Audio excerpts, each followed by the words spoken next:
Ya, bukan apa ya?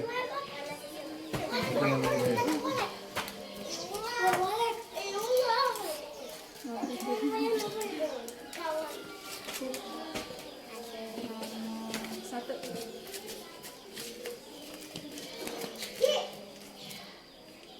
Oke, terima kasih.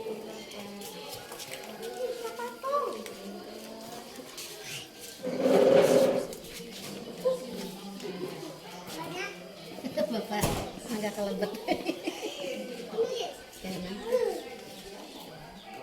Assalamualaikum warahmatullahi wabarakatuh. Waalaikumsalam warahmatullahi wabarakatuh. Bismillahirrahmanirrahim. Rabbi shrahli sadri wa yassir li amri wahlul 'uqdatam min lisani yafqahu qawli.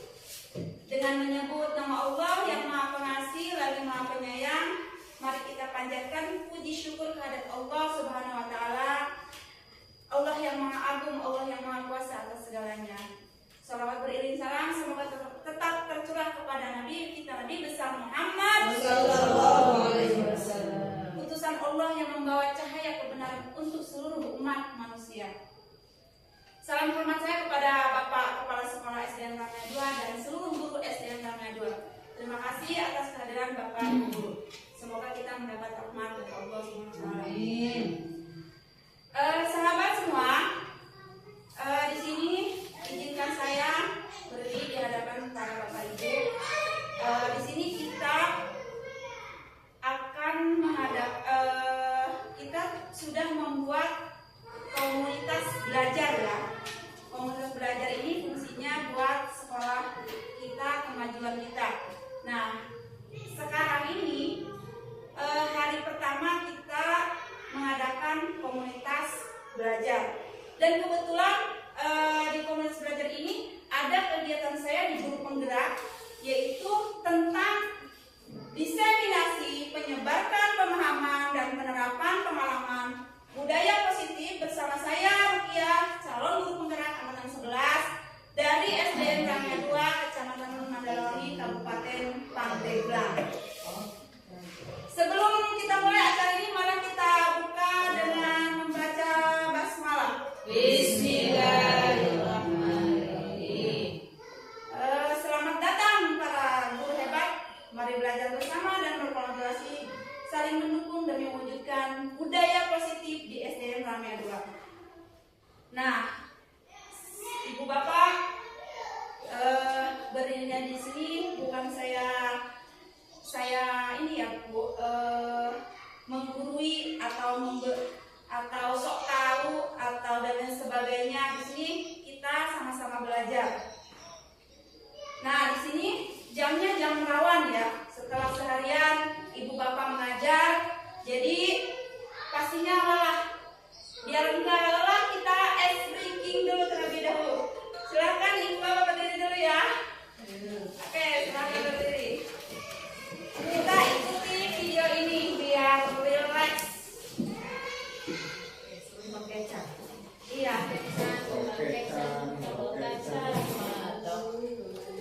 Oke, siap. Tangan diputar-putar judulnya ya. Yuk. Tangan di atas.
kasih Ibu Bapak. Nah, hari ini kita belajar tentang budaya positif ya. Pertanyaan pemantik saya, ketika kita mendengar kalimat budaya positif yang terbersit di Ibu Bapak kira-kira apa? Hal kebaikan. Hal kebaikan, bagus, terima kasih Bu Nom. Kira-kira ada lagi? Budaya positif. Kira-kira selain hal kebaikan, budaya yang patut kita contoh. bagus, terima kasih Pak. Ada yang lain? Hal yang kita panut. Contohnya apa? Salam. Oke, salam itu termasuk juga budaya positif ya. Salam, berjabat tangan, atau kita tersenyum dan lain sebagainya itu termasuk budaya positif. Menurut Ibu Bapak, budaya positif ini penting nggak diterapkan di sekolah? Iya, betul sekali, sangat penting. Kenapa budaya positif ini sangat penting? Karena budaya positif ini merupakan perwujudan dari nilai-nilai atau keyakinan universal yang dapat mendorong murid untuk mampu berpikir, bertindak, dan menciptakan sebagai proses memerdekakan dirinya sehingga murid mampu mandiri dan bertanggung jawab. Kemarin kita sudah membuat visi sekolah. Dengan tercapainya visi sekolah ini diawali dengan budaya positif. Maka visi kita itu akan tercapai jika budaya positif di sekolah kita diterapkan. Oke, kita lanjut ya. Nah, budaya positif ini memiliki beberapa poin ya Ibu Bapak. Di sini ada konsep inti. Ada 8 konsep inti dari budaya positif. Yang pertama adalah perubahan paradigma positif, 2 disiplin positif, 3 nilai-nilai kebijakan, 4 kebutuhan dasar manusia, 5 motivasi perilaku manusia, 6 posisi kontrol guru, 7 keyakinan kelas, dan 8 segitiga restitusi. Jadi hari ini kita akan membahas tentang 8 poin dari konsep inti budaya positif. Oke, yang pertama kita akan membahas tentang perubahan paradigma positif. Yang sekarang itu disebut dengan pembelajaran dengan paradigma baru. Nah, Ibu Bapak, di sini pastinya Ibu Bapak pernah mendengar ya pembelajaran yang disebut dengan student center atau dengan teacher center. Pembelajaran yang berpusat kepada guru atau pembelajaran yang berpusat kepada murid. Saya ingin bertanya dulu kepada Ibu Bapak nih. Kira-kira Ibu Bapak ini mengajar sekarang ini sudah pembelajaran yang berpusat kepada guru atau pembelajaran yang berpusat kepada murid? Dua-duanya. Dua-duanya. Ada yang lain? Soalnya saling bergantungan, harus ada guru, ada murid. Ya, silakan. Ada pendapat lain? Saya sependapat sama Ibu Nom. Sing salah. Pembelajaran tidak apa-apa, kan kita sama-sama belajar. Saya juga banyak tahu dari guru penggerak ini ya. Pembelajaran paradigma baru ini adalah harus menggunakan pembelajaran yang menurut Ki Hajar Dewantara, yaitu pembelajaran yang berpusat kepada murid. Iya, pembelajaran yang berpusat kepada murid. Kenapa? Karena menurut Ki Hajar Dewantara, pembelajaran itu ibarat kita petani.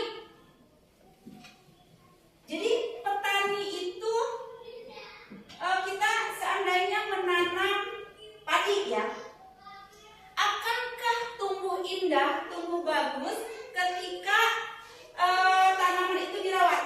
Tumbuh indah tidak?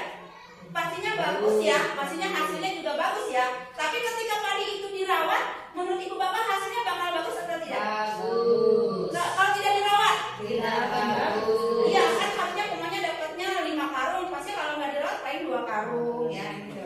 Nah, terus tanaman padi ini, kalau kita nanam padi, bakal berubah nggak dengan tanaman yang lain? Misalnya dari jagung, jadi singkong. Tidak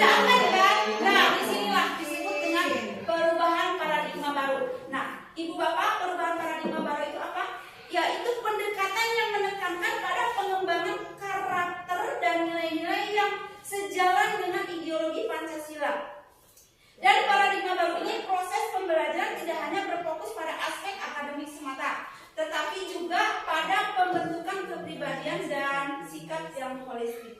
Jadi pembelajaran itu kita hanya bukan mengasih anak pelajaran, mentransfer pelajaran, tidak Ibu Bapak. Jadi kita itu harus memberi hal-hal yang positif kepada anak. Tidak hanya ngasih matematika biar anak bisa ngitung. Tidak Ibu Bapak. Biar dia anak bisa baca, tidak seperti itu saja. Jadi harus ada pengembangan karakter anak. Ini adalah tujuan dan cita-cita dari Ki Hajar Dewantara. Pembelajaran yang berpusat pada murid dan tujuannya itu yang sesuai dengan profil pelajar Pancasila.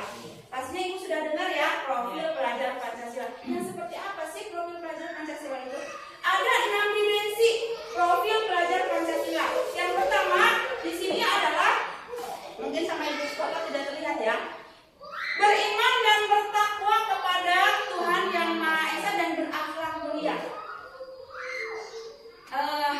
Di kelas kita pasti walaupun muridnya sedikit atau banyak, itu kan pasti berbeda-beda ya. Nah, di sini kita tidak butuh untuk cerdas dan lain sebagainya. Sebenarnya tidak kita harus anak itu cerdas, pintar. Tapi di sini kita harus tanamkan anak itu memiliki agama yang kuat. Kalau misalnya di agamanya Islam, kuatkan agamanya. Kalau di agama yang lain, kuatkan agamanya. Dan memiliki akhlak yang mulia. Anak itu harus memiliki akhlak yang mulia, karena kita ini Indonesia sudah termasuk krisis akhlak ya. Nah, kita harus berusaha agar anak ini memiliki iman dan berakhlak mulia. Yang kedua, kebinekaan global. Kebinekaan global ini adalah anak itu memiliki budaya yang ada di sekitar kita, itu harus tahu, harus bisa. Tuh kemarin yang Agustus kemarin itu menurut saya bagus banget ya, luar biasa. Jadi budaya-budaya kita itu diagungkan, ditingkatkan, ditampilkan. Ada lagi budaya ini menurut saya salaman. Di Lampung nggak ada Ibu Bapak. Waktu saya pertama ngajak ke sini saya kaget. Saya dikejar-kejar sama anak, salaman. Nah, budaya itu, budaya salaman, ayo kita terapkan, ayo kita kembangkan agar budaya salaman ini jangan hilang. Itu juga namanya budaya ya, karena di Lampung nggak ada murid salaman sama guru. Paling assalamualaikum Pak, selamat pagi, kalau beda-beda agama, selamat pagi Pak, nggak ada yang salaman Ibu Bapak. Nah, budaya itu ayo kita terapkan. Kalau bisa kita anak dengan anak, jangan hanya guru dan anak saja, tapi anak dengan anak. Yang ketiga yaitu gotong royong. Gotong royong di sini bukan hanya kita bergotong royong membersihkan kelas, membersihkan lingkungan sekolah, tidak Ibu Bapak. Tapi di sini kita bergotong royong di sini adalah bekerja sama atau berkolaborasi antara guru dengan murid, antara murid dengan murid, antara guru dengan guru. Kita harus bekerja sama. Ya, yang keempat yaitu kreatif. Coba anak kita gali kreatifannya apa. Banyak anak-anak kita yang kekurangan ya, tapi usahakan kita Allah itu sudah menciptakan dengan ininya lengkap, pasti punya kekreatifan anak. Kita gali bakat anak agar kekreatifannya muncul. Yang kelima yaitu apa? Berpikir kritis. Anak supaya anak-anak kita ya Ibu Bapak kadang ditanya, Presiden Republik Indonesia Jakarta katanya, buru-buru kita berpikir kritis ya. Coba kita Pandai bilang. Iya. Nah, kita berusaha bersama agar anak ini bisa berpikir kritis. Dan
nilainya ya itu sebetulnya hanya ilusi Bu, hanya ilusi karena anak itu kalau tidak dari kesadaran diri itu tidak akan terulang kembali.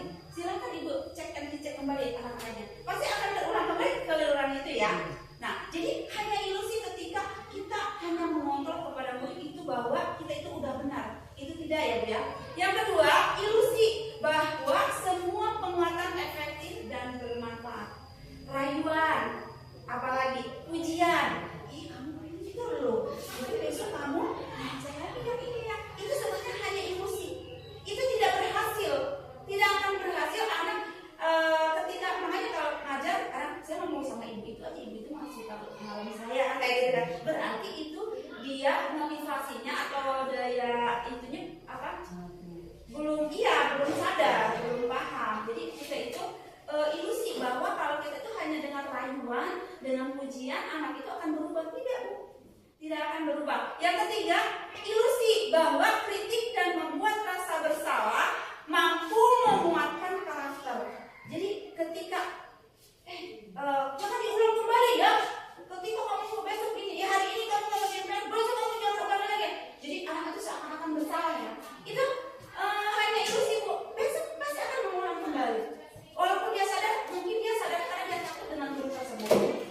Ya. Dan yang keempat, ilusi juga, miskonsepsi juga bahwa orang dewasa itu berhak memaksa. Kita tuh yang mentang-mentang orang dewasa, orang tua kita yang ke anak apa yang kita pokoknya harus turutin apa yang kita mau.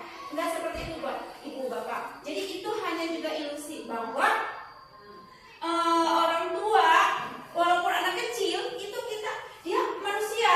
Jadi jangan kita sebagai guru memaksa keinginan anak. Jadi kita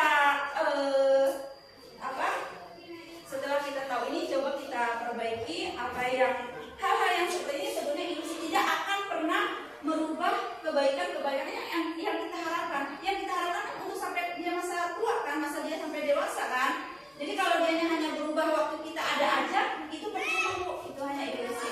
Selanjutnya, nah, mengubah paradigma stimulus respon ke paradigma teori kontrol. Yang pertama punya ini kalau bacakan yang stimulus respon, realisasi kebutuhan kita sama. Nah, oke. Di teori stimulus respon, sebelum ada teori kontrol ya Ibu. Jadi bahwa katanya nomor satu ini realitas kebutuhan kita itu sama. Menurut Ibu Bapak benar nggak ini? Kebutuhan saya dengan kebutuhan Ibu sama tidak? Tidak.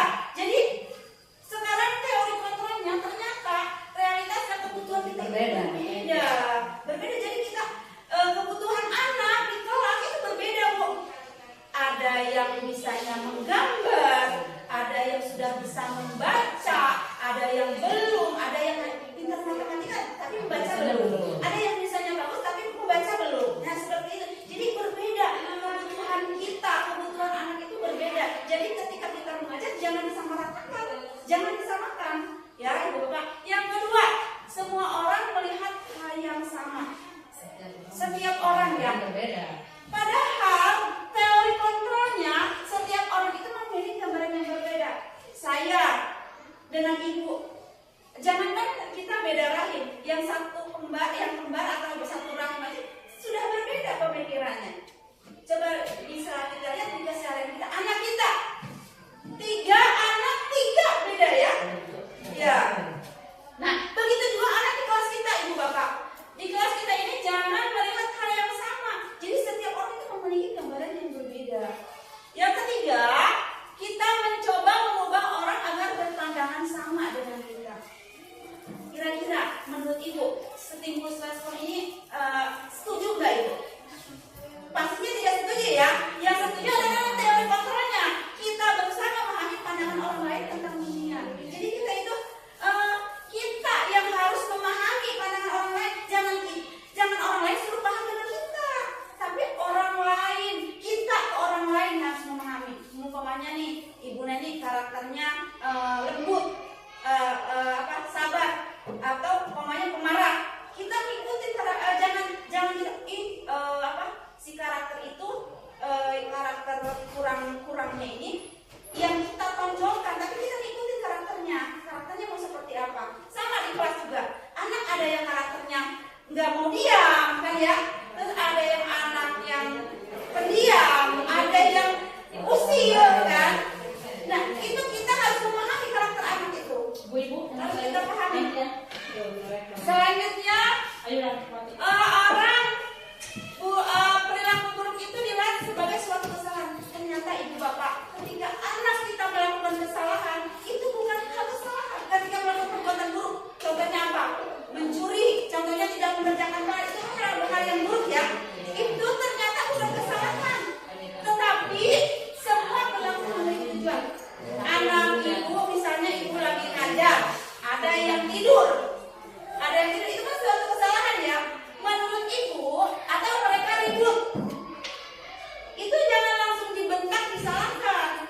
yaitu disiplin positif.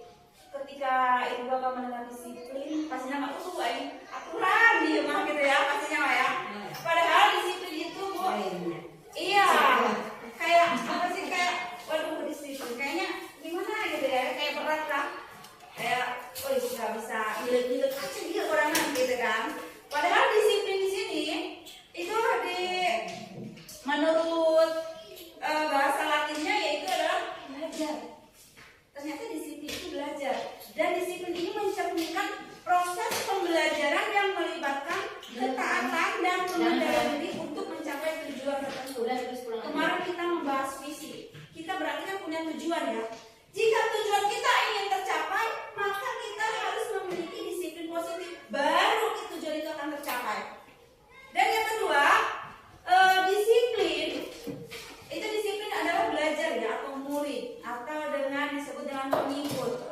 Jadi kalau disiplin positif itu merupakan salah satu cara untuk penerapan disiplin yang bertujuan untuk menumbuhkan kesadaran serta memberdayakan peserta didik tanpa imbalan, tanpa penghargaan, reward, ancaman, dan dukungan.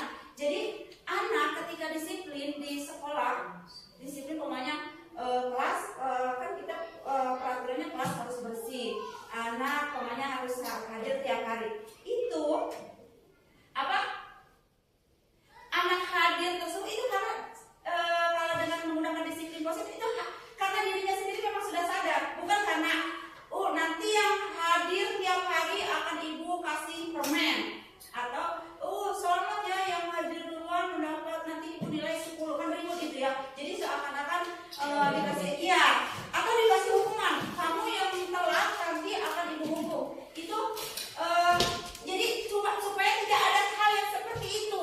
Disiplin positif itu sekolah tertib tapi tidak ada embel-embel. Maksudnya seperti itu ya disiplin positif. Dan sebagai pendidik kita, sebagai guru, itu tujuan kita adalah menciptakan peserta didik yang memiliki disiplin diri, disiplin yang tumbuh dari dirinya sendiri, bukan karena penghargaan, ancaman, apalagi hukuman ya.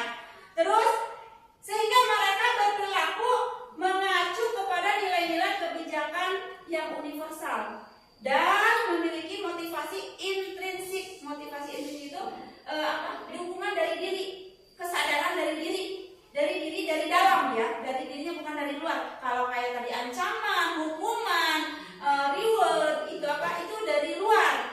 Kalau nggak ada itu kan mereka kadang nggak aktif, nggak rajin. Terus dalam perubahan perilaku ke arah yang lebih baik lagi. Nah, PR kita ibu bapak ya. Jadi anak didik kita itu agar mereka memiliki disiplin positif karena kesadaran dirinya. Oke, selanjutnya yaitu, nah dari disiplin positif ini ada nilai-nilai kebijakan. Nilai-nilai kebijakan ini disepakati oleh kita bersama, terus lepas dari suku, bangsa, agama, bahasa maupun latar belakang. Jadi jangan karena agamanya beda kita bedakan, sukunya berbeda kita kayak saya orang Lampung, ibu orang Pandeglang kita bedakan.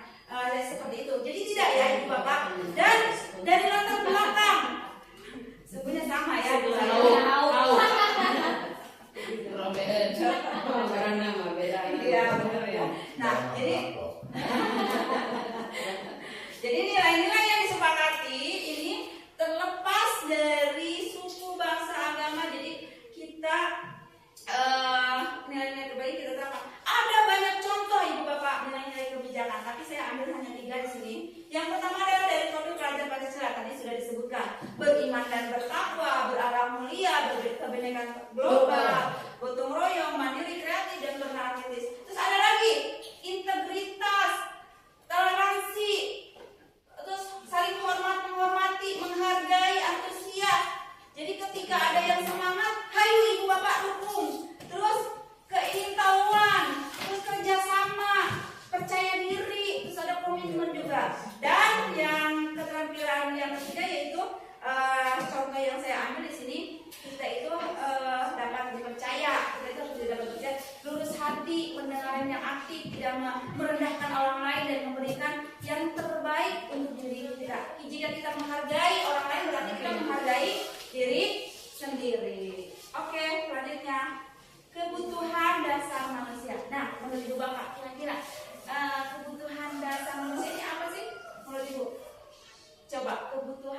dasar manusia. Kebutuhan ibu kira-kira apa nih? Makan. Makan. Apalagi? Jajan. Jajan. Kasih sayang ya. Duit. Duit. Apa lagi? Ya, kira-kira kebutuhan ibu apa saja? Orang inti. Nah, kebutuhan dasar manusia Motivasi. ini, ya, dukungan berarti ya. Dukungan itu termasuk kebutuhan ya, Bu Bapak. Nah, kebutuhan dasar manusia ini, kita sebagai guru, kita memiliki kebutuhan. Anak pun yang masih kecil itu memiliki kebutuhan ya. Betul, khusus. Iya. Nah, anak kita kan manusia juga kan? Nah, apa sih kebutuhan dasar manusia? Kebutuhan dasar adalah segala sesuatu yang kita lakukan untuk mendapatkan apa yang kita inginkan. Seluruh tindakan yang kita lakukan memiliki tujuan tertentu dan semua usaha terbaik yang kita lakukan. Pasti setiap yang kita lakukan itu memiliki tujuan tertentu ya. Nah, kebutuhan dasar manusia ini jika tidak terpenuhi, ya, maka itu akan berbeda. Contoh, ibu bapak, ada anak kelas 5, siapa namanya itu kalau nggak salah? Siapa itu kelas 5? Mubarak ya. Kenapa Mubarak seperti itu? Kenapa Mubarak? Kasih sayang. Nah, itu berarti dia kebutuhan dasar manusianya ada yang kurang. Contohnya saja kita, saya ibu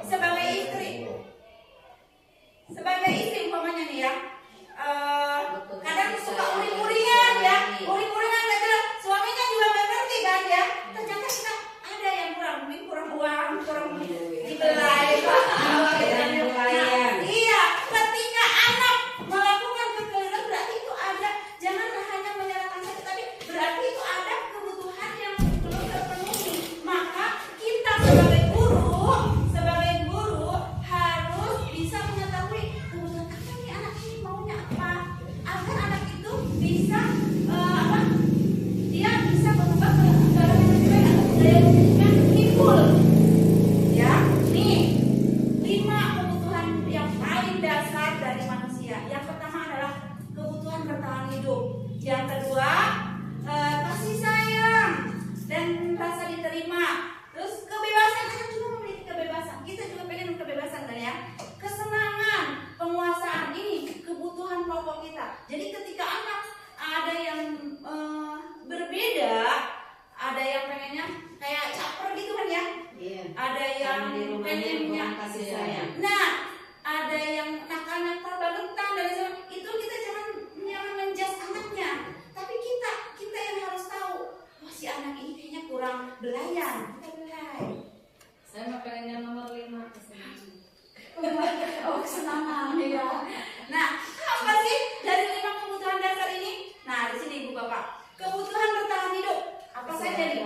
Kesehatan, tempat tinggal, makan, minum, biologis juga kita butuh ya. Biologis itu butuh. Benar. Anak itu butuh Saya betul. anak itu butuh disayang, butuh dipeluk. Terus perasaan aman. Ya, ini kebutuhan bertahan hidup. Jadi kita ketika anak dia kayak waktu dia belajar jajan kan ya. Nah, itu kita tanya apakah sarapan enggak di rumahnya. Kenapa ketika jam belajar Kebanyakan uang mungkin ya. Iya. Jadi kita jangan langsung menjas anak aja Bu. Jadi kita koreksi si anak itu kenapa sih gitu. Nah, yang kedua, kasih sayang dan rasa diterima. Anak itu juga butuh. Kita orang dewasa butuh, apalagi anak.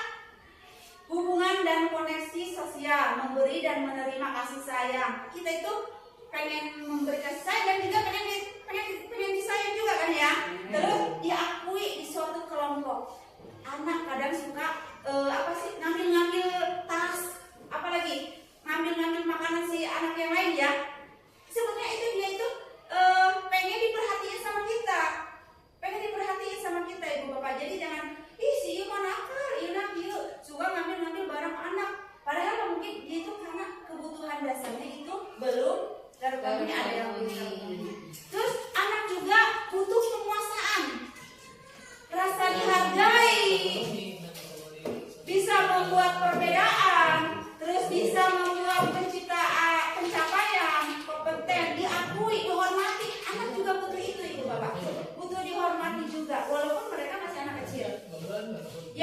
keempat adalah kebebasan.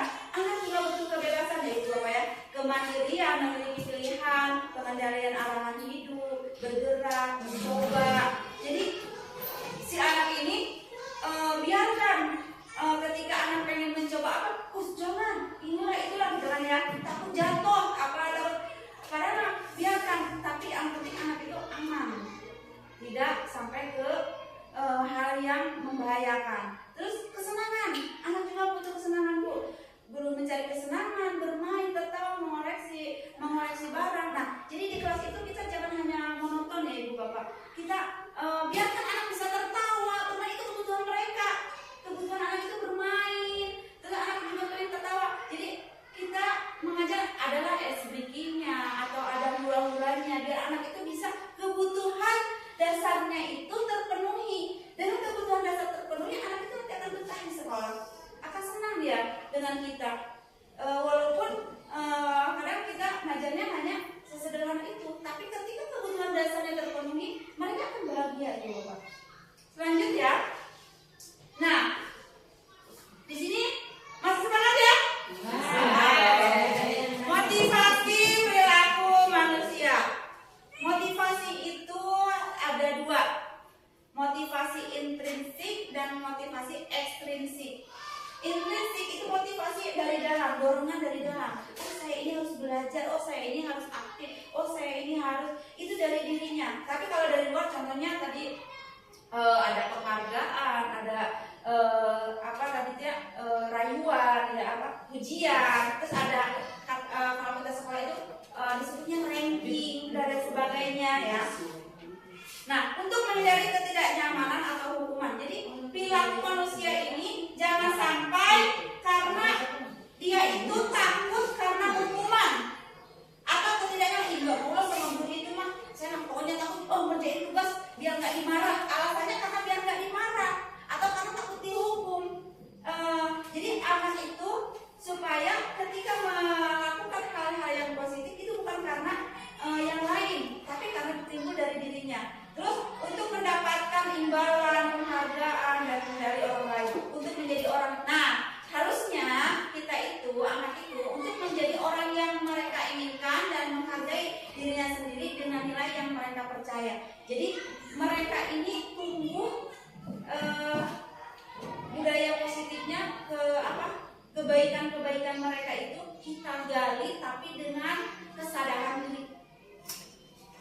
Nah, di sini ada hal-hal yang akan kita lakukan agar si anak ini tumbuh motivasi intrinsiknya itu dengan konsep disiplin, yaitu ada beberapa konsep disiplin yang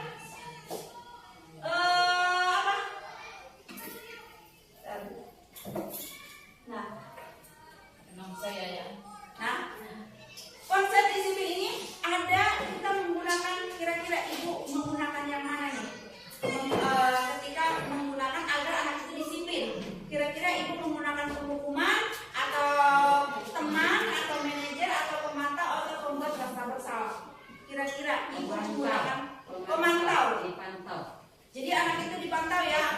Kalau saya masih iya suka menghukum, iya kalau saya membuat supaya rasa Nomor satu saya enggak. iya, saya enggak. Teman iya, pemantau iya, karena Ibu Bapak saya tahunya macam-macam guru seperti ini dari guru penggerak Ibu Bapak. Jadi saya harus mengimbaskan kepada Ibu Bapak juga. Jadi pemantauan saya di guru penggerak ini agar diketahui juga oleh Ibu Bapak.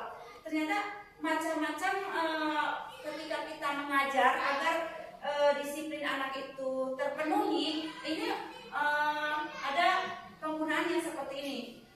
Saya pernah juga sebelum saya tahu, saya sering pakai menghukum, terus anaknya supaya dia tuh merasa bersalah gitu. Jadi dia itu anak itu suka akan kenapa saya melakukan ini seperti itu. Anak berarti kita itu masih gagal itu ketika anak melakukan seperti itu.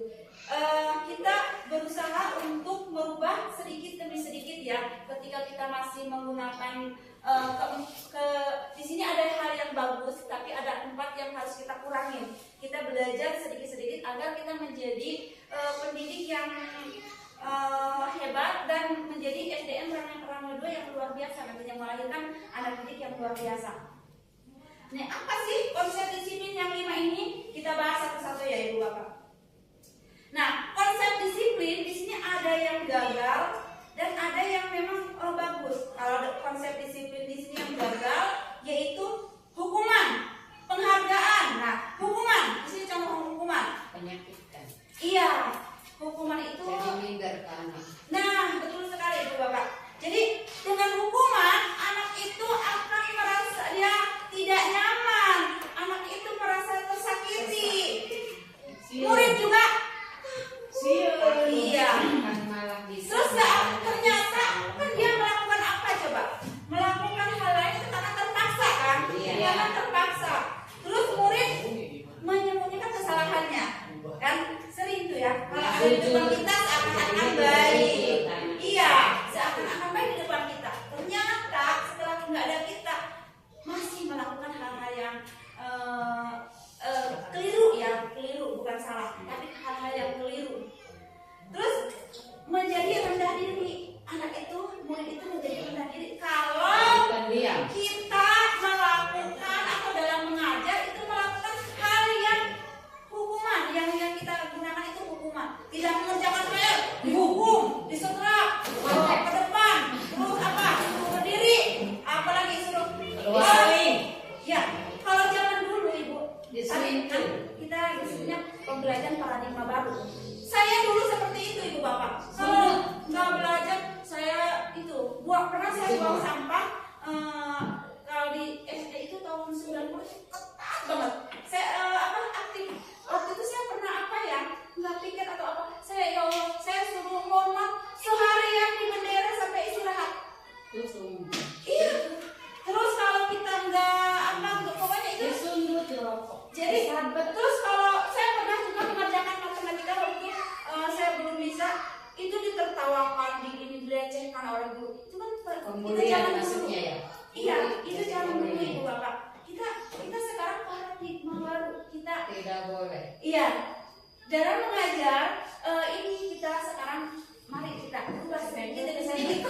Dari dengan sedikit-sedikit ini kita akan berubah menuju hal yang baik. Semuanya juga dari sedikit demi sedikit ya. Nah, oke sedikit-sedikit. Kalau lain juga langsung gede kan gitu banyak. Jadi kurang sedikit-sedikit kita kurangi. Iya dikurangi. Saya juga pernah melakukan ini karena dulu saya ngajarnya kayak gitu sama guru saya. Saya ternyata Salah. iya keliru. Ternyata keliru. Nah, papan tuli apa tuh? Apa namanya?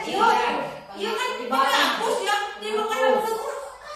Dicoret di paku. Masya Allah. Itu tadi paradigma baru ya. Paradigma zaman dulu dari buku. Iya. Kita kurangin sedikit demi sedikit. Sekarang mau bisa dilaporkan. Boleh. Sekarang kan di bukunya gitu. Ya, misalnya gagal juga di Bu pakai penghargaan. Nah, makanya kenapa kurikulum mereka sekarang tidak ada ranking? Kenapa tidak ada ranking? Karena ternyata itu gagal. Kita itu kalau kita menggunakan, tapi kan masyarakat maunya kita ya. Nah, ketahuan anak dia yang itu bisa apalagi yang biasa waktu kita belum menggunakan kurikulum merdeka kan biasa ranking 1. Nah, tapi kita itu harus bisa Bu, harus bisa mengurangi itu, agar anak ini tumbuh dengan seperti padi tadi. Ketika kita rawat supaya tumbuhnya nanti bagus, padinya bagus, begitu. Jadi kalau dengan penghargaan terus dengan apa itu nantinya akan berakibat tidak efektif. Anak itu akan biji. Wah iya, artinya meskipun dia nggak bisa kan, mas dia maju nggak bisa. Saya kan lagi hijau unggul Bu, jangan gitu. Itu bisa. Akhirnya si anak itu kan terpuruk, ranking ini unggul, saya tidak bisa. Itu bukan ranking saja Bu. Apa? Bukan ranking Iya, Mbak. yang dihilangkan, tapi kenaikan kelas juga. Itu naik ke kelas 4 atau kelas 5 tidak ada sekarang. Tidak ada ya Pak ya? Terus ngapain Pak? Saya kira kelas berapa Pak? Dari SD aja gitu ya? Dari SD ya? Yang jelas Pak, anak itu dari kelas 5 ke kelas 6 itu kan di rapotnya itu tidak ada naik ke kelas 6. Tidak ada sekarang. Lolos aja ya kayak kelas. Lolos saja. Iya, kayak enggak kayak apa? Menentukan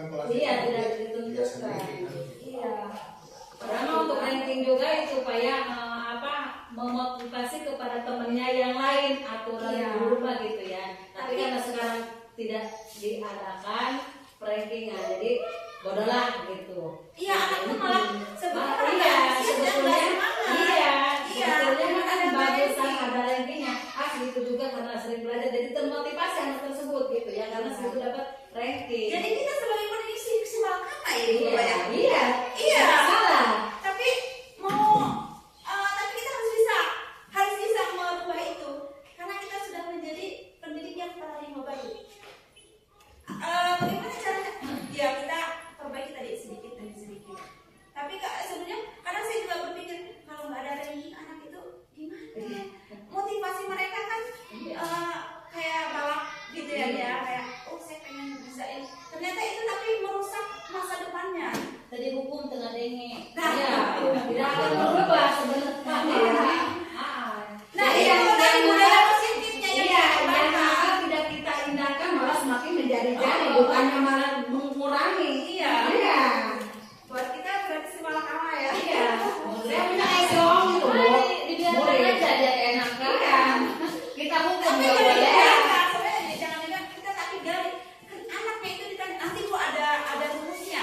Ketika mengalami anak seperti itu ada nanti. Saya juga baru tahu di guru penggerak kita. Nanti kita bahas di ujung ya. Nah di sini ternyata konsep disiplin dengan identitas sukses ternyata dengan konsekuensi dan restitusi. Nanti restitusi. Saya juga baru tahu itu restitusi apa sih? Ngomongnya kita bisa. Oh, ada restitusi. Ada Bu ternyata di guru penggerak ada restitusi. Konsekuensi dengan menggunakan konsekuensi ini menumbuhkan anak menjadi anak yang baik. Lamun cari cek populatan bagus, panennya bagus. Tapi lamun dengan tadi yang dua itu nanti panennya gagal. Gabuhnya, kena gabuh. Nah, dengan konsekuensi ini anak jadi jangka pendek, perlu monitoring, berkelanjutan. Walaupun di sini identitas sukses, konsekuensi ada yang lebih bagus yaitu menggunakan restitusi. Apa itu restitusi? Saya juga belum tahu. Ibu nanti kita disantri bahas. Di sini dengan menggunakan restitusi ini menumbuhkan anak budaya positif, motivasi dirinya, motivasi intrinsiknya nanti akan tumbuh dari dia kecil sampai dia dewasa. Itu yang kita mau, bukan kita anak itu pintar di sekarang aja, anak bisa berperlakuan baik di sekarang aja. Tadi ngomongnya dagangnya terbalik, Institusinya ada. di sini murid bertanggung jawab untuk berperilaku. Murid juga nanti fokus pada pemecahan. Jadi murid nanti bisa menyelesaikan masalahnya sendiri. Saya jadi kebayang bahwa anak kita, murid kita bisa menyelesaikan masalah sendiri. Dan jangka waktu panjang. Jadi sampai nanti dia anak dewasa. Saya mikir, jangankan kita anak kita ya suruh memecahkan masalah sendiri. Memecahkan masalah yang sudah kita kasih nggak bisa diselesaikan kan? Tapi ini PR kita ya. Karena pembelajaran sekarang itu sebetulnya harus dibesarkan ke praktek. Iya. Kalau kita pembelajaran tanpa praktek, sebetulnya anak sekarang itu susah untuk memahaminya. Kalau untuk dibarengi dengan praktek, jadi pola anak berpikir itu dan langsung kalau dengan praktek dia itu langsung menyerap. Gitu. Tapi Ya. kalau secara langsung kita tanpa ada prakteknya, itu susah untuk kita juga menerapkan kepada anaknya. Iya betul Pak. Dengan nyata. Ya memang dari dulu juga Bu. Abstrak ya Pak ya. Sebetulnya dari dulu juga. Apalagi dulu SD ya. Dari RPP-nya itu kita harus mengadakan atau Menampilkan alat-alat peraga yang ada ya. Ini dulu kita tampilkan. Iya. Kalau secara langsung kita mengadakan pembelajaran itu hanya blak aja tanpa diadakan sarananya, yang untuk prakteknya susah untuk Betul. dilakukan. Contoh tadi pagi aja Pak, betul sekali Pak. Contoh tadi pagi anak-anak itu pelajaran IPA. Di sini menggambar bunga, di sini ada mahkota bunga, tangkai, kelopak bunga, terus benang putih, benang nggak ngerti Pak? Iya. Iya, saya praktekkan langsung ngambil bunga, terus dia langsung ngerti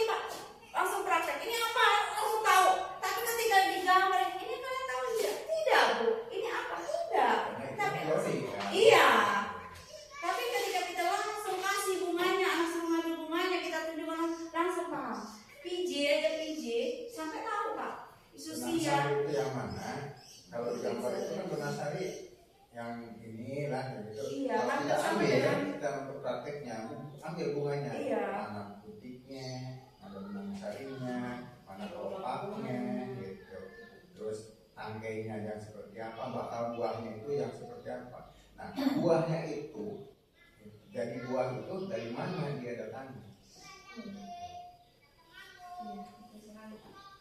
Oke, terima kasih Bapak. Nah, jadi dengan menggunakan identitas restitusi ini anak memiliki rasa tanggung jawab. Terus anak bisa semangat memperbaiki kesalahan. Kalau kita anak melakukan kesalahan dengan menggunakan segitiga restitusi itu memperbaiki kesalahannya dengan senang hati. Jadi bukan karena paksaan, karena hukuman dan lain sebagainya. Tapi saya juga ini kayaknya teori juga nih. Kalau saya melakukan ini kayaknya masih belum ini. Tapi kita harus mencoba ya. Kita harus mencoba. Nah, konsep disiplin pendekatan restitusi, cara menggunakan. Nah, kita harus. Nah, pengertian restitusi tadi yang jualan apa tadi? Jago. Ya. Bukan, Bapak. Restitusi di sini adalah menciptakan iya. Memperbaiki kesalahan. Tadi Mama Sirasi itu yang jualan jagung. Iya. Memperbaiki kesalahan. Restitusi ini yang Di sini jagung berarti. Iya, proses menciptakan berarti menciptakan. Jago ya. Nah, jadi ini memperbaiki kekeliruan anak itu dengan karakter yang lebih kuat, lebih baik. Ketika anak tidak mengerjakan PR, ketika anak terlambat, ketika anak tidak sekolah, kita dengan menggunakan restitusi ini, anak itu berubahnya itu akan lebih kuat. Bukan tadi kayak dengan hukuman atau penghargaan. Itu karakter anak itu namanya bisa Bu. Kita ingat ke masa lalu diri kita aja. Kenapa diri kita ini seperti ini? Karena kitanya ketika ada masalah, ketika melakukan kesalahan, apalagi zaman dulu ya, ibu bapak saya galak, guru galak. Ketika melakukan kesalahan, masya Allah, saya memperbaiki diri Bu. Alhamdulillah dengan lingkungan yang positif, saya bisa memperbaiki diri. Saya dulu bukan seperti ini Bu. Saya tidak seperti ini. Karena lingkungan saya tidak ada saya dan saya tidak mau. Dan kebutuhan tadi dia dasar saya kurang terpenuhi. Ya, karena dulu itu Bu, itu, di pendidikannya itu militer. Iya. Iya, Pak. Kesulitan ya, Pak ya. Iya. Bukan militer. Iya. Kenapa disundut? Iya, jadi pendidikan di militer itu seperti apa? Dijauhkan oleh guru, maka guru juga mencatatkan pada militer. Saya memperbaiki Tapi diri. sekarang coba-coba aja Orang tua juga sama kan lakukan. kita hukum anak, Iya. ya hukumnya mah tidak seberapa lah, ringan-ringan saja. Tapi anak tersebut dia itu akan laporan kepada orang tuanya, dan orang tuanya itu akan menghadap ke sekolah. Iya. Kalau menghadap ke sekolah sih, ya Bisa aman saja bisa dikendalikan oleh kita. Tapi Langsung kalau langsung ke sektor. kepolisian, nah itu yang susah. Bahaya. Teman saya kemarin Pak ya, jadi anak SMA, jadi kan bawa HP, jadi mereka itu gara-gara PR, anak SMA perempuan gitu, jadi melakukan kesalahan terus langsung telepon mamanya, jadi si mama dan bapaknya bawa polisi, jadi masalah hanya sepele mau bawa polisi, akhirnya semua masalah jadi besar. Gaduh. Iya. Ya saya kemarin waktu di sana itu kan ada contohnya. Padahal nggak seberapa itu hukuman dalam olahraga. Orang tua siswanya itu tidak terima. Dia itu langsung laporan ke kepolisian. Datanglah. Nah, ternyata ya ditangani oleh saya orang tersebut itu gurunya teman saya itu. Nah, bahwa harus langsung ke polisi karena Cek itu, mari kita ada nomor Jam video. berapa? Ini kan yang masih iya, Jam. oke, ciri-ciri restitusi ya, bukan orang yang menebus kesalahan, bukan untuk menebus kesalahan, namun untuk belajar kesalahan. Kesalahan yang kita lakukan itu jadi pelajaran, terus memperbaiki hubungan, terus tawaran bukan paksaan. Banyak ya, mengembalikan murid yang berbuat salah pada Menuntut apa kelompoknya. menuntut? Menuntut. Lanjut.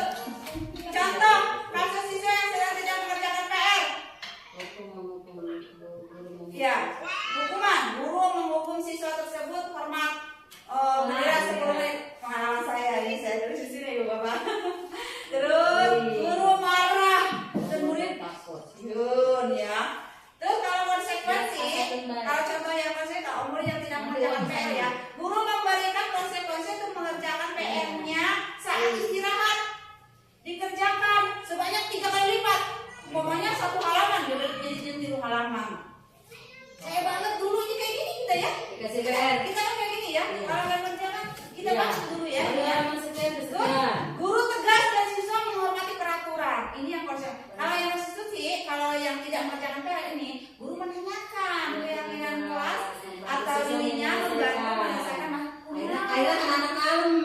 Tanya dong. Kemarin di situ deh kan dari sebelum Tanya, dia tanya harus ada Iya. tulisnya. Aduh, harus pakai rumus. Kenapa kamu tidak mengerjakan PR? Bu, Iya. saya lupa ini. Lupa. Atau temennya sih itu udah ngerjain PR, ibu mau saya begitu. Akhirnya bingung kita. Iya. Dia akhirnya bingung. Oh, Karena lupa. si ini mah lupa ketiduran. Saya mau Oh. ngerjain bu katanya. Di dulu saya capek-capek. Nah, di situ Malu sama dia, Pak. Gitu. Ya, nanti untuk berikutnya seperti Iya. Ya. Jadi dicontoh si temennya yang tidak mengerjakan tugas. Sebetulnya itu penerapan di kita itu memang agak susah. Iya. Bingung gitu Daerah kan. memang agak susah. Belum lain lagi dengan daerah-daerah perkotaan. Iya. Daerah kita memang seharusnya masih tetap pelaksanaan seperti ini. Iya. Ya, di daerah kita. Tapi ada tapinya. Tapinya itu karena mantap ada titik-titiknya. Nah, yang kedua dari hukuman dan konsekuensi itu terjadi di restitusi. Iya. Ya. Nah, sekarang dulu itu hukuman. Dari hukuman masuk yang seperti itu Iya. yang dikatakan oleh Ibu seperti konsekuensi. Terus restitusinya seperti apa? Nah, ini penerapan yang sekarang itu adalah di restitusi. Penerapan yang sekarang. Tapi penerapan yang dulu memang yang hukumannya seperti itu. Kalau tidak dihukum anak tidak akan. Iya. Iya, benar. Tapi mau nggak mau ternyata kita harus membuang itu. Iya, berarti kayak sekarang malah lainnya ke si Resti ya. Iya. Sekarang itu zaman merdeka, ya. Iya. Nah, Masih merdeka. ini adalah kurikulum merdeka. Maka memerdekakan anak dan memerdekakan guru, ya. Dengan cara bagaimana kita harus mendidik anak di merdeka ini. Nanti Pak Ida kita akan bahas selanjutnya. Iya. Si Resti. Iya. Jadi Tapi itu. dengan menggunakan tiga restitusi ini juga ya Pak ya, guru ini si anak ini bisa menghargai, menghormati dirinya dan orang lain Pak. Tapi kita sih belum sih ya, karena kita. Tapi kalau diingat kembali, kalau kita pendidikan yang zaman dulu, kita bisa seperti ini karena zaman dulu ya. Iya. Berhasil. Iya. Iya. Seakan-akan kita Dibandingkan berhasil ya. Dibandingkan dengan yang Iya. sekarang gitu. Kalau yang itu lemah. Iya. Tapi galak banget. Iya, berhasil sekarang. Tidak. Sekali. Galak banget memang berhasil. Iya, berhasil dulu Tapi gitu galak Pak. ayeuna. Berdengek. Beridengek, dilunjak. Iya. Makanya kita ikutnya sesuai zaman Bu. Iya. Sesuai kodrat alam dan kodrat zamannya lain lagi. Iya. Zamannya lain lagi. Ya Makanya serba salah digalakan. Iya, bukan iya, dilunjak. salah. Jadi digalakan, bukan. Iya. Nah, terus Ibu Bapak pastinya lapar, kita SBB Ya, dulu ya. iya. Berdiri dulu, belum mulai nih. Eskrisi. Terlebih dahulu. Sing Miss Bella yuk.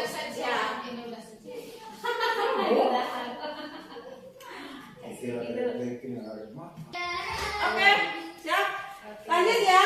Habis SBB tadi kita lanjut 5 posisi kontrol restitusi. Tuh tadi tuh ya.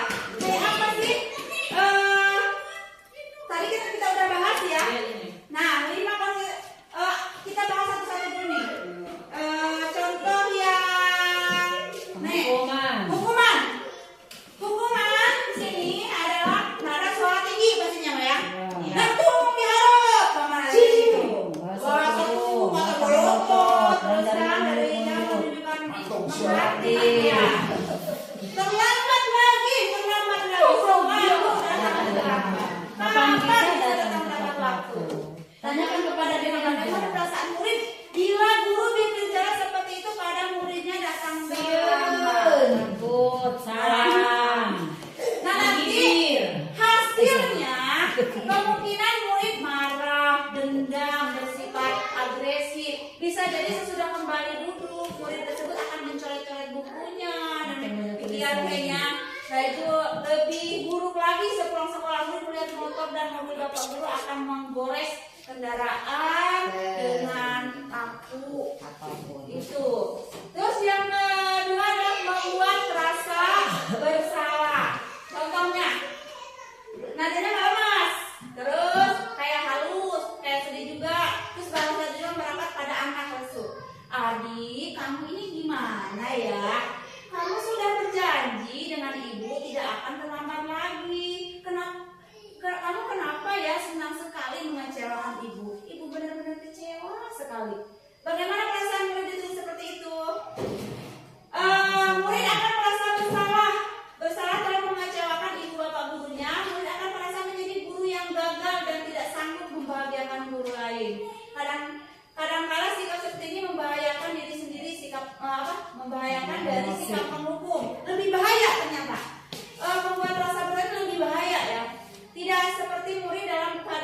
menghukum, di mana murid bisa menumbuhkan rasa amarahnya walaupun rasa negatif, cara negatif. Murid tertekan seperti ini tiba-tiba bisa meletus amarahnya dan bisa menyakiti diri sendiri.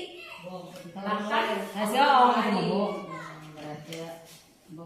nah, guru sebagai teman di sini, nada suara ramah, akrab, bercanda, bahasa tubuh merapat pada murid, mata senyum dan jenaka. Adi, ayolah, bagaimana sih kamu ini? Kemarin kamu sudah janji kan ke ibu, ke bapak bukan? Kenapa terlambat lagi? Sambil tertawa, sambil megang-megang ini, sambil nyubit pipinya, kayak bapak tutupnya ini. Ya, sudah tidak apa-apa. Duduk sana. Dengan cara itu murid akan merasa senang. Iya.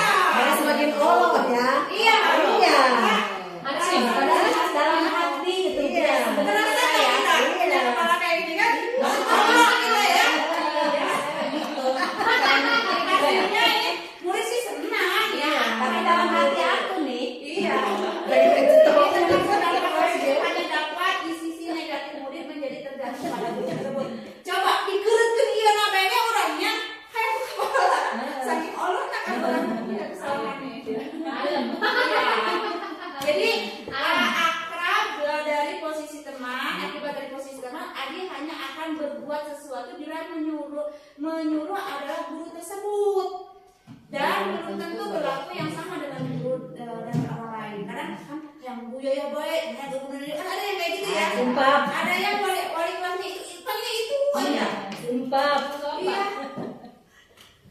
Nah, sebagai pemantau ada sudah datang sesuatu yang normal. Adik, tahu kan kamu jam berapa? Kita udah mulai. Tahu Pak, kamu terlambat 15 menit. Apakah kamu sudah mengerti konsekuensi yang harus kita lakukan bila terlambat? Paham, Paham Pak, saya harus Harus ke kelas, ada jam istirahat nanti mengerjakan tugas. Ini jadi ini murid ini tidak menunjukkan emosi berlebihan, menjadi marah atau ini saya banget.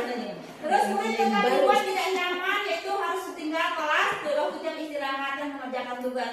Guru tetap harus memantau murid pada saat mengerjakan tugas karena murid tidak bisa tinggal seorang diri. Nah, yang manajer di sini adalah jadi bukan di kantor aja yang manajer, di guru juga ada tingkatan-tingkatannya. Yang bagus ini adalah guru sebagai manajer, ya. Nada suara tulus, bahasa tubuh tidak kaku, mendekat ke murid. Adi, apakah kamu mengetahui jam berapa sekolah dimulai? Tahu Pak, jam 7. Ya, jadi kamu terlambat. Kira-kira bagaimana kamu akan memperbaiki masalah ini? Saya bisa menanyakan teman saya Pak, nanti mengajar tugas yang vertikal. Baik, itu bisa dilakukan. Apakah besok akan ada masalah untuk kamu agar bisa hadir tepat waktu Pak? Tidak Pak, saya bisa hadir tepat waktu. Baik, saya hargai usahamu untuk memperbaiki diri. Nah, posisi manajer ini posisi di mana guru berbuat sesuatu bersama dengan murid, mempersilahkan murid mempertanggungjawabkan perilakunya, mendukung murid agar dapat menemukan solusi dan permasalahannya sendiri. Jadi di manajer ini murid diajak untuk menganalisis kebutuhan dirinya maupun kebutuhan orang lain. Di sini penekanan bukan kemampuan membuat konsekuensi, namun dapat berkolaborasi. Jadi ngobrol ya dengan anak, ditanyakan tapi ngobrol tapi harus ditegaskan. Nah gitu.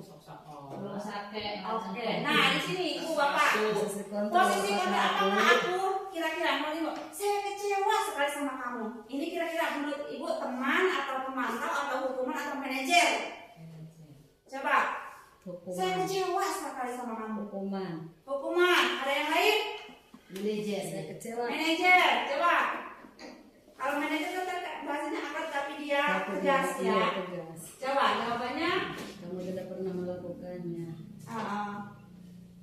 Di sini adalah saya kecewa sekali sama kamu. Ini adalah hukuman ya. Terus kamu tidak pernah benar melakukannya. Ini yang tadi ya hukuman saya kecewa sekali sama kamu itu yang tadi berbuat salah kerja ya. Yang ini apa rencanamu untuk menyelesaikan masalah ini? Manajer. Bukan. Iya betul manajer ya. Rencanamu. Jadi ditanya. Iya. Rencananya. Ayolah lakukan demi ibu. Teman ya.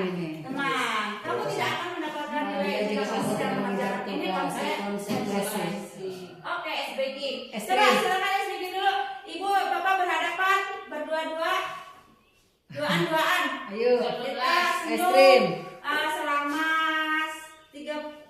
10 detik aja saya hitung. Ayo, kita Yuk berdiri. Ayo, berdiri. Berhadap-hadapan. Senyum. Mundur cantik. Berhadap-hadapan. Maju maju. Berhadap-hadapan. Mundur mundur. Oke. Maju cantik cantik Oke. cantik. Silakan. Maju goreng. Itu mulai berlari ke siapa? Ayo. Mama mana? Kalian.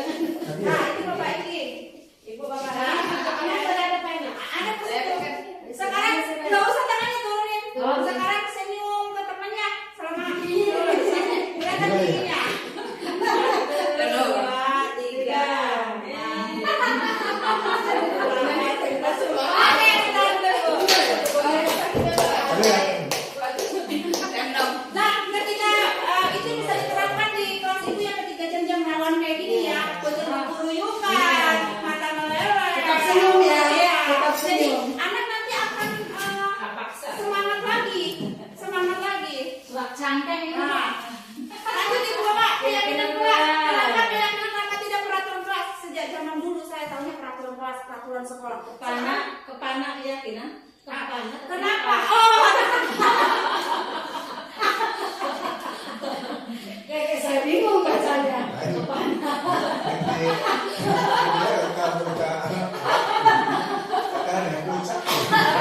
Maksudnya Kak, maksudnya takut kata-kata itu ada di penggerak gitu. Diganti gitu. Takutnya di Saya mau kepana. Kepana keyakinan kelas ya. Iya. Ada. kenapa keyakinan kelas? Kenapa tidak peraturan kelas? Kan kita dulu tahunya peraturan kelas ya. Peraturan kelas. Tata tertib. Iya. Di sini ya. Contoh. Ibu bapak, kenapa kalau bapak ibu naik motor pakai helm? Kenapa? Untuk melindungi Kepala. kepala Dari panas, dari benturan. Selain itu apa? perlindungan. Itu berarti motivasi dirinya udah sadar, udah tumbuh. Kebanyakan kenapa pakai helm? Karena mereka takut dengan polisi. Iya. Sebagian besar. Ada polisi. Iya. Polisi. Iya. Padahal itu untuk Keselamatan. diri sendiri itu mah. Iya, betul Siap sekali. dengan polisi. polisi. Terus kenapa kita waktu zaman Covid, kenapa kita pakai masker? Penyakit. Penyakit. Padahal itu untuk Padahal menjaga itu menjaga diri sendiri kan, dan orang lain. Oke. Nah, kegiatan membuat keyakinan. Nah, ibu bapak saya kemarin membuat keyakinan kelas. Memang di PMM juga ada ibu bapak. Silakan nanti buka PMM-nya buat supaya dapat akses, dapat sertifikat membuat keyakinan kelas ini. Harusnya pakai yang ditempel-tempel itu ya, kertas yang ditempel-tempel. Saya enggak dengan sesederhana ini. Jadi anak ditanya satu persatu, ini video aslinya pak. Video ini ditanya dia setelah dibuat peraturan. Jadi kalau kesepakatan kelas itu bedanya kita bareng-bareng. Anak-anak maunya kita di kelas maunya apa? Bu kata si ini nih, apa ini? Bisa. Ukur, berdoa dan sesudah sebelum belajar, menjaga kebersihan kata si Nita. Bertanya jika tidak mengerti kata siapa itu tuh? Bisa. Arya. Terus menyimak penjelasan guru cina gitunya. Yang tidak sekolah tanpa ini di denda 2.000 tentu si Alda jangan gitu ya. Saya tulisin itu bu. Harusnya pakai tempel-tempel gitu ya. Jadi kita bikin peraturan kelas yang kesepakatan anak, yang maunya anak. Nanti peraturan itu bisa diterapkan tadi yang segitiga situ tadi. Ketika anak melakukan kesalahan, kita tanyakan keyakinan kelas ini. Tuh kemarin kamu melakukan kesalahan. Peraturan kelas kita apa? Atau keyakinan kelas kita bagaimana? Seperti itu. Nah, bagaimana pembuatan keyakinan kelas? Yaitu dia lebih nyata. Lebih nyata. Terus sedikit aja peraturan, jangan banyak-banyak. Jangan banyak-banyak. Terus universal ya. Jadi pernyataannya itu nyata ya, diterapkan di kelas. Terus kembali jadi waktu kita harus meninjau sebagai guru. Terus semua warga kelas sebenarnya ikut berkontribusi dan dibuat dalam bentuk positif. Kalian aja harus positif. Jangan membuang sampah sembarangan, jangan pakai jangan, tapi buanglah sampah pada tempatnya. Buang sampah dengan tempatnya. Nah ini dia segitiga restitusi. Satu proses yang dijalankan oleh guru agar dapat menghasilkan murid yang mandiri dan bertanggung jawab dengan menggunakan tiga ini. Iya, maka anak bisa mandiri dan bertanggung jawab. Ya. Kan momen saya. Nah, menstabilkan identitas berbuat salah itu wajar. Jadi ketika berdasarkan membuat kesalahan, kita itu harus tahu bahwa berbuat salah itu wajar. Tidak ada manusia yang sempurna. Ibu bapak juga pernah melakukan. Jadi kita juga pernah kan melakukan kesalahan. Iya, jadi jangan hanya menjas anak aja ya. Ibu bapak tidak mau mencari siapa yang salah, tapi ingin mencapai solusi masalah. Kamu tetap merasa terus berdasarkan validasi tindakan yang salah. Kamu pasti punya alasan melakukan hal ini, padahal kamu bisa. Nah, ini yang salah tadi, yang ini yang harusnya begini cara mengajarkannya. Jangan seperti ini. Seperti ini kan kamu berbuat menandakan keyakinan. Kalau menyampaikannya apa keyakinan kita? Jadi nih contoh segitiga titik yang saya terapkan waktu kemarin. Tolong disimak sedikit ya Bu ya.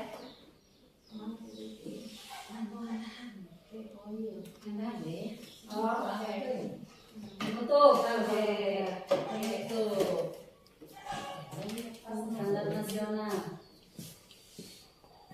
Merdeka berarti pola sempurna. Standar nasional mah saya belum tahu. Kita hari merdeka. Ya Bu ya. Standar nasional saya sudah tahu, belum tahu. Standar motor Standar motor mana? Tahu ya. Oke, ini contoh ketika saya menerapkan anak ini tidak masuk selama 3 hari, namanya UPUS. Kebetulan urusnya malam hari, jadi saya ganti dengan Karlina. Jadi ketika saya tanya, dia ternyata nggak cengkeh. siusnya. Iya, mau cengkeh jam papanya terbunuh. Dia itu kan katanya nggak punya uang jajan, terus ajak sama ibu bapaknya ke kebun karena nggak ada uang jajan. Jadi saya tanya seperti ini, tapi ini kasus nyata, cuma dibuat Video. skenario, dibuat skenario. Iya. Nah, penutup ya, alhamdulillah. Nah, silakan membacakan kemudian nih, masih ada yang salah deh. Dalam penerapan disiplin positif, hendaknya guru memiliki standar kepribadian profesional dan sosial yang baik, di mana guru mampu merefleksi dirinya dalam posisi kontrol. Ini bagaimana perjalanan dirinya sebagai manajer yang menuntun murid-muridnya menjadi insan yang mandiri, merdeka, dan bertanggung jawab. Nah, jadi dari materi ini intinya kita belajar merevisi diri, memperbaiki diri. Kita belajar menjadi guru yang among ya, menjadi guru yang manajer. Jadi bisa menyelesaikan masalah tapi tidak menjatuhkan harga diri kita sebagai guru dan tidak merendahkan anak didik kita. Selanjutnya, refleksi dulu. Hal baru apa yang mengubah paradigma saya yang saya dapatkan? Kira-kira yang ibu dapatkan hari ini apa saja? Banyak. Nah, Emosi. terang resti ya, institusi ya. Itu kuncinya. Terus perasaan apa yang muncul ketika ibu mengenai ini? Ngantuk, Bu. Termotivasi. Biasa mana yang ingin tahu? Tunduk. Hanga ya. Kurang abang seperti apakah yang saya telah lakukan selama mengikuti modul ini? Kita silakan. Among ini tadi manajer. Kita terapkan. Seperti apa kita gunakan yang hari kita belajar. Saya akan menjadi among yang thank you. Terima kasih. Semoga bermanfaat dan kita perbaiki diri kita sedikit demi sedikit. Saya belajar, ibu belajar. Oke, terima kasih. Saya Ibu asal alhamdulillah dulu.